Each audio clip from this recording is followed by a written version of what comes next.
Welcome back to SCV Today, where we're doing nothing but flattering Mike Bjorkman.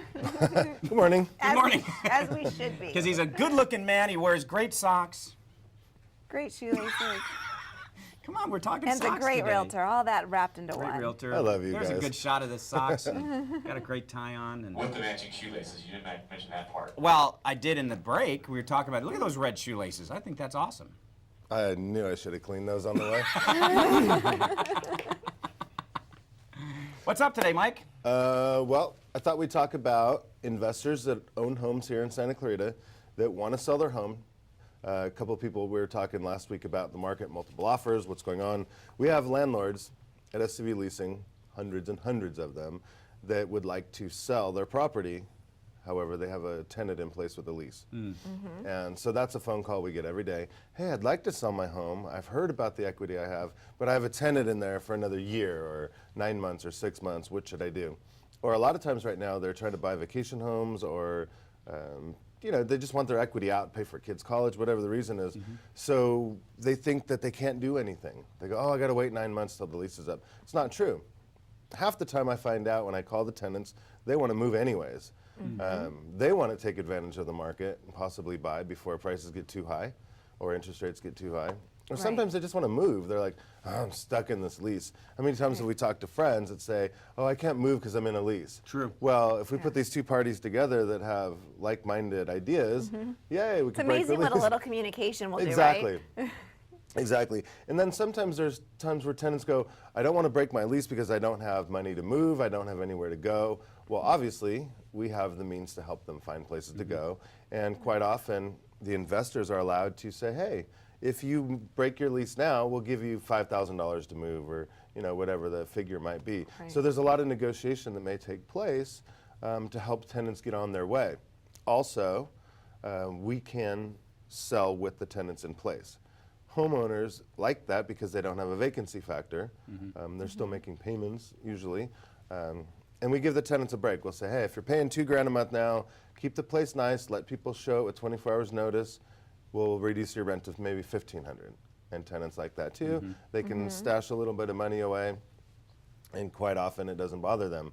So I guess what I want to say is homeowners that have rental property, it's always a good time to communicate and talk about.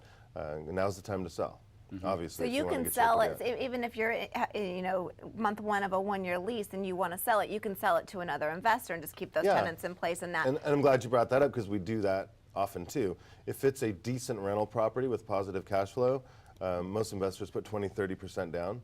So why not? They can just, hey, a tenant's already in place. They already have a good investment going into the transaction. So that's another great point to bring up.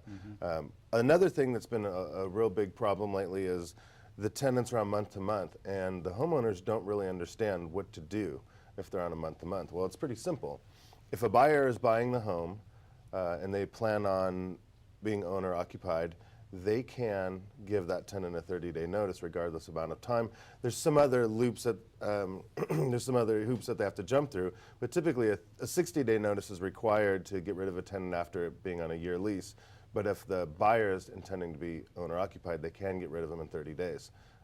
So there's a lot of things that that we look at and things that take place to make it a smooth transition for the investor right now. So are you saying that a lot of the owners feel that there's a legal obligation to not sell the home because there's the remaining months on the lease, but the reality is what you're saying is the owner can sell it at any time, and there may very well be another investor that will come in and they will take over that, that lease. The tenant is protected by a lease, but more often than not, we can get the tenant to agree to break that lease.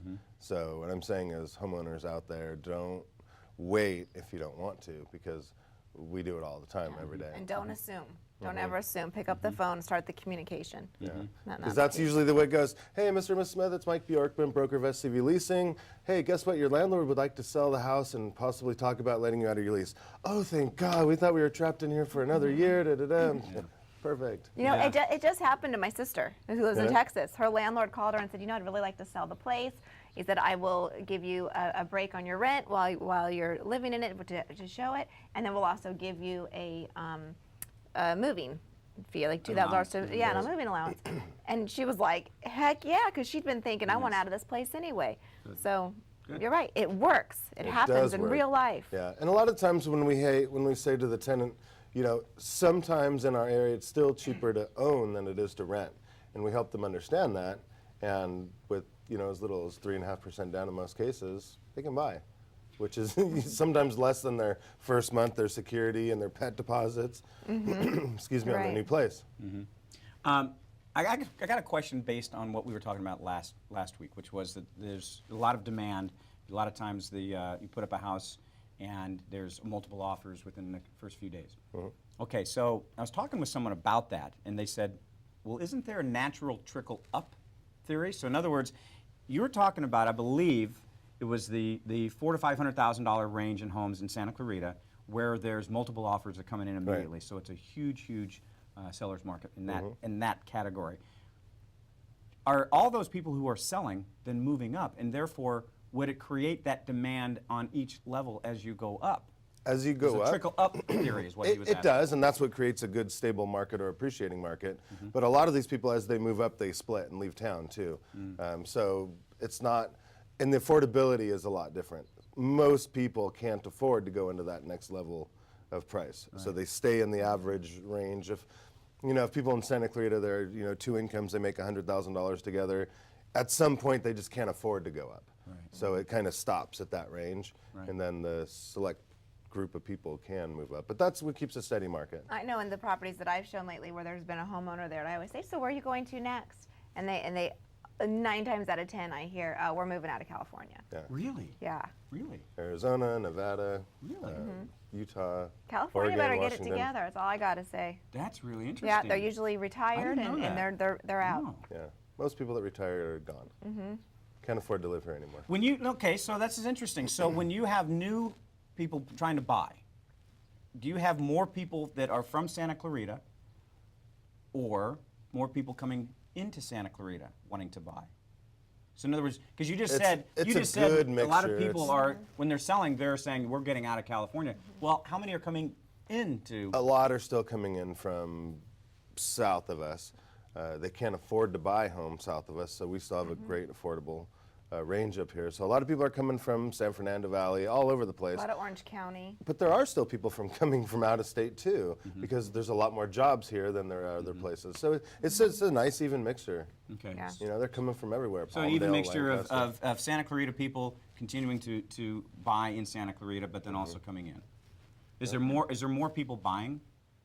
Yes, there's a lot more than people there- buying than they are selling. Well, obviously that's the case, but I mean, Hence my suicidal thoughts all weekend.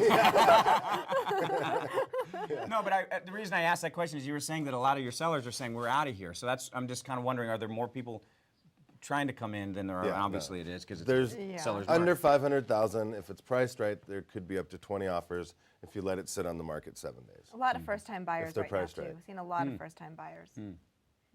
Incentivized? Is there a lot of incentive for Well, first-time buyers? since the economy's turned around, a lot better jobs, a lot more people, a lot of people are being more educated about gift money and all kinds of good stuff. Music's playing. There's the Yep, music. we're done. Mike Bjorkman, HomeSmart Real Estate, SCVLeasing. SCVLeasing, Those are awesome. Dapper Mike Bjorkman, Duh man. the man. Turn the light off, Morris. Speaking of the man, Joe Messina